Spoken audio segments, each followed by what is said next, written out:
So ang kailangan natin ay multimeter. Tingnan natin kung ilan yung resistance. So lalagay lang natin itong lead na to dito sa ilalim.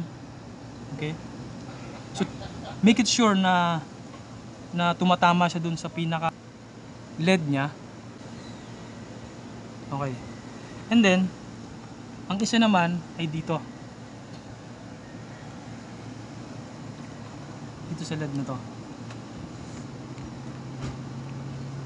So makikita natin yung reading.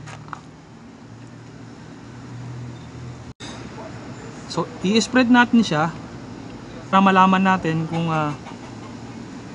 may mga sira sa loob ng wire. Naka-steady lang siya. Okay yung mga wire niya sa loob. Okay. Ito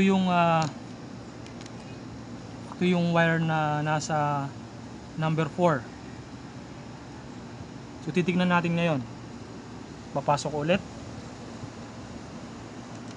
And then isa rito. So kung makikita nyo rito sa may multimeter ko, wala kayong nakikita na resistance. So wala.